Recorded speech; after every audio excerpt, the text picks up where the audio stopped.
All right, let's get right into it. We're not just looking at old stamps today. No, we're going to pull back the curtain on a masterclass in high-stakes collectible investing. This is where the real prize isn't just owning the rare item, it's about knowing the exact price to pay for it. And this little guy. This is the star of our show. It's a $100 silver tax stamp, known in the biz as a Scott number RG130. It's a pretty obscure piece of American financial history that just went up for auction. For any serious investor, the question wasn't, do I want it? It was, what's it really worth? Because, in this game, your emotions, they're your worst enemy. It's all about strategy, data, and just cold, hard discipline. So how do you take a passion for collecting and turn it into a profitable business? Well, that's exactly what we're about to break down. But first, we need a little backstory. To really understand why this stamp has any value at all, you've got to understand why it was even created. And for that, we need to jump in a time machine and head back to the 1930s. So, these things, they weren't for mailing letters. Not at all. These silver tax stamps were purely financial tools, part of President Roosevelt's New Deal. Their one and only job was to prove you'd paid a massive 50% tax on any profit you made trading silver.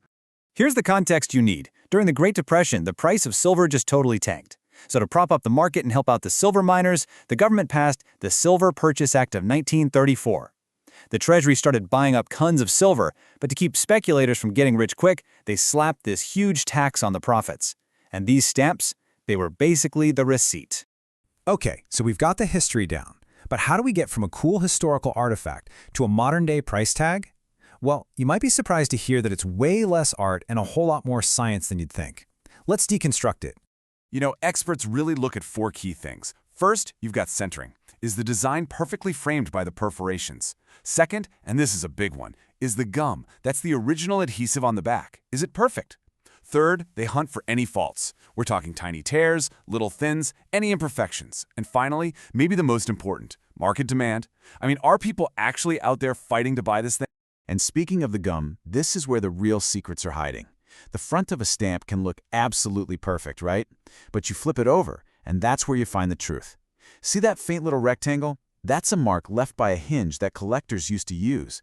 To a serious top-tier collector, that hinge mark is a huge flaw, and it just crushes the value. Okay, so now that we know what to look for, let's go inside the auction. We're going to follow the exact strategy of a professional dealer as they go after two specific stamps, a popular $1 stamp and that $100 trophy piece we saw at the beginning. Now this is where the magic really happens, the game plan. See, a winning strategy isn't something you just make up on the spot.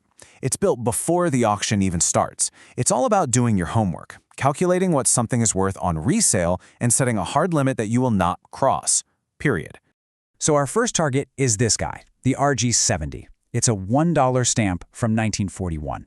It's not, the rarest thing on Earth, but it's a key piece that's super sought after by specialists who are trying to build a complete collection.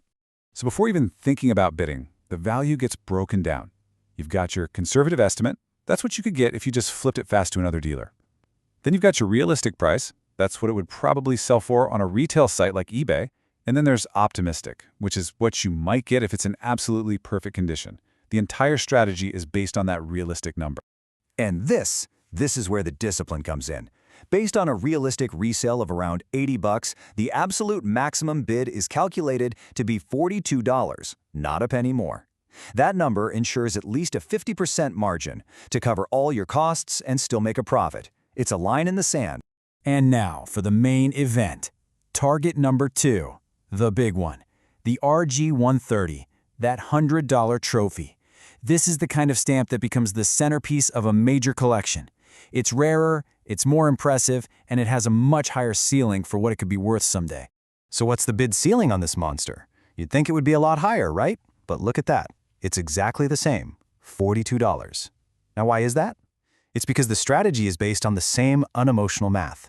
The realistic resale value is still in that $80 to $90 range, which means the acquisition cost has to be the same to protect that critical 50% margin.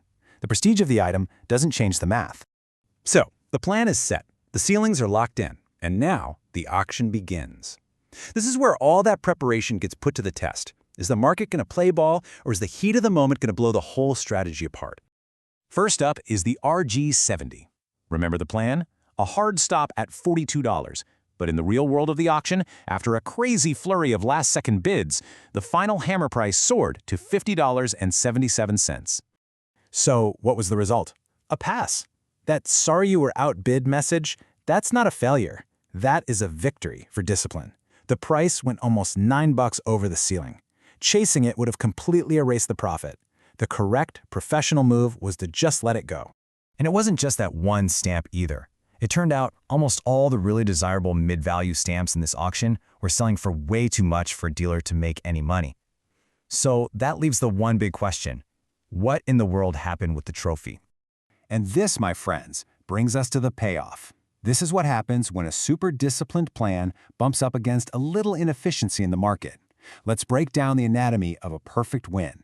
And there it is, the RG130, the trophy stamp. The one with that hard ceiling of $42 was won for a hammer price of just $32. That is not just a win, that's a huge win. It was bought for a full $10 under the absolute max bid.